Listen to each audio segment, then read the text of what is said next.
In this session, we will be having a look at the idea of double entry bookkeeping. Now, double entry bookkeeping is the process of recording our monetary transactions. This really extends upon the ideas and principles that we saw in our previous sessions, particularly when we were looking at the accounting equation and also the dual effect and the separate entity or business entity principles. Now, remember what we said in the previous sessions. Every transaction must have an equal and opposite effect. Remember, like those scales. Okay. Now, in order to record that dual effect, we use the accounting equation. Assets must equal capital plus liabilities. And we said every time we do a transaction, we're going to record the dual effect and see the effect on the accounting equation. And for every transaction, we essentially updated the accounting equation as we went along. Now, the problem with that is it can get quite time consuming. If you imagine most commercial businesses, they would have thousands and thousands of transactions on a daily basis. Imagine if you were the accountant or the bookkeeper at that business having to rewrite the accounting equation over and over again just to record those dual effect transactions. Now, in reality, we don't have an awful lot of time to do that. So what we do is we use double entry bookkeeping instead. And that's really going to extend our principles of the dual effect and the business entity principle a little bit further. Now, let's have a look at what double entry bookkeeping is by definition. Well, double entry bookkeeping by definition is the recording of monetary transactions of a business. I'm just going to say that again.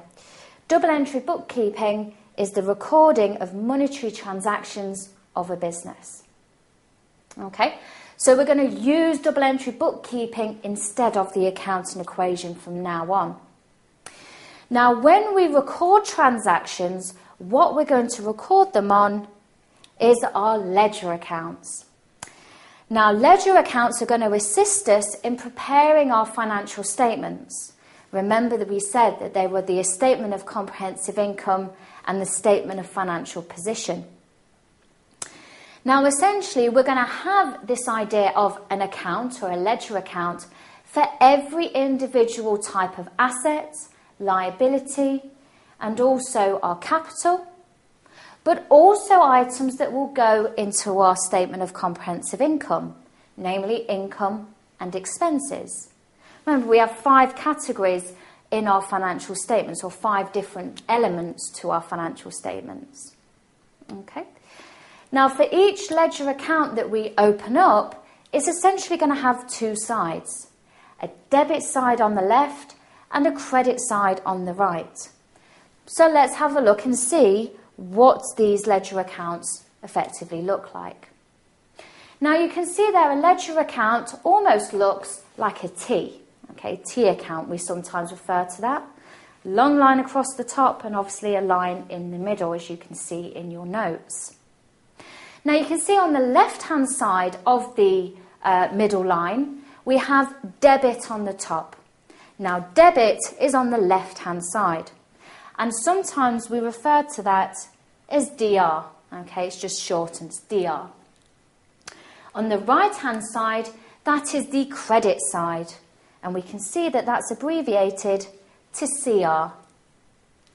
Now, at the top of the ledger account, we can see that we're going to have the name of the account. So the name of every single type of asset, liability, capital, income, and expense. Okay, so for example, we could have the bank account to record all our cash at bank transactions.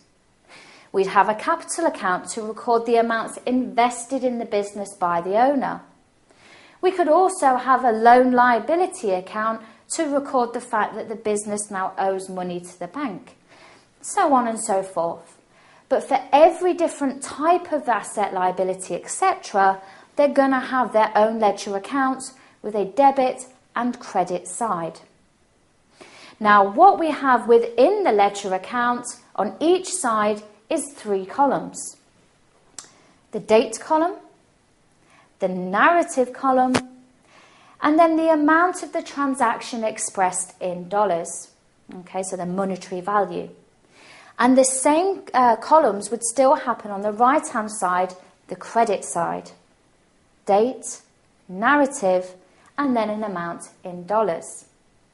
Now, in order to be able to prepare these ledger accounts, we have to think about some key fundamental principles.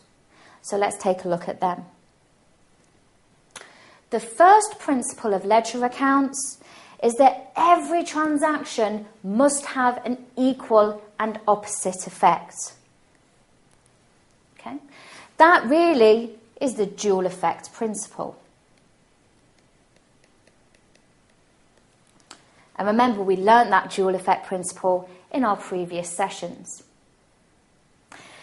Now, what we also have to do to record this dual effect is actually give that dual effect either side of the transaction a debit or a credit. Okay? So to record this dual effect, every debit entry on the left must have a corresponding credit entry on the right. So every debit must have an equal and opposite credit. So that dual effect principle that we saw will still be the same.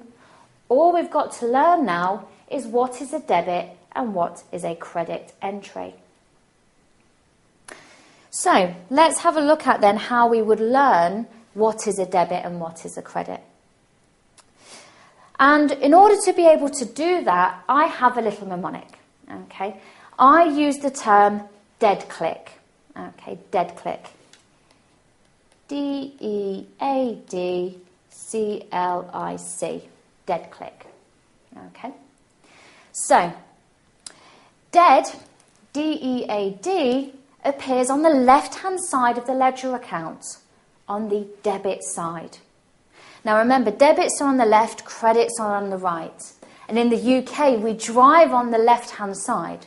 So we drive on the left, but if we drive on the right-hand side, we crash on the right. Drive on the left, crash on the right. That's how I like to remember what a debit and what a credit is, or which side it goes on. Anyway, so on the debit side then, the left-hand side, that's the first D in dead click. And on the debit side, any types of expense, assets, or owner's drawings will be a debit entry into those accounts. Now be careful. You debit expenses, assets and drawings only if you are increasing those accounts. So if you have an increase of an asset of cash at bank, for example, well, that would be an increase in an asset and therefore it would be a debit entry. This mnemonic only works if you are increasing those different types of account. That's really important to remember. So on the debit side then, expenses. Now an increase to an expense would go to your statement of comprehensive income. Remember to establish the profit or loss for the business for the year. Assets, well, they appear in your statement of financial position at the year-end date. And finally then, drawings. Drawings are money taken out of the business by the owner, essentially a reduction in the owner's capital. Well, that would always appear in the statement of financial position as well. So then, for increasing an asset, an expense or drawings, that would be on the debit side, that would be the dead. Now remember, this whole mnemonic is dead click. So the C-L-I-C. Well, the first C obviously stands for credit on the right-hand side. And if we're increasing an account, that's a liability, income or capital, well then that would go onto the credit side. So liabilities, income and capital, if we are increasing those accounts, that would be a credit entry. So, with liabilities then, remember that they appear in the statement of financial position, everything that the business owes. Income appears in your statement of comprehensive income. Effectively, it increases your profits. Capital is the amounts invested by the owners in the business, and capital would also appear in the statement of financial position as well. Okay, so dead click, debit on the left, credit on the right, and remember, dead click only works if you are increasing those different types of accounts. Now, you can see then that, okay, that's how we increase the accounts. Well, what about if we decrease them?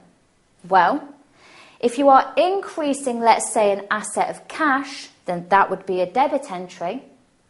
But if you're decreasing your asset of cash, let's say to purchase a building, let's say, well, a decrease in an asset would appear on the opposite side of the ledger account, the credit side. So an increase on an asset is a debit entry. If you are decreasing an asset, it would be a credit entry, the opposite. All right, so make sure that you note that to decrease all these different types of accounts, the debits and credits will be reversed. But if you know how to increase an account, then the decrease would be the opposite. And that's why we remember dead click. Now we're going to use this dead click in our next example, which will be in our next session.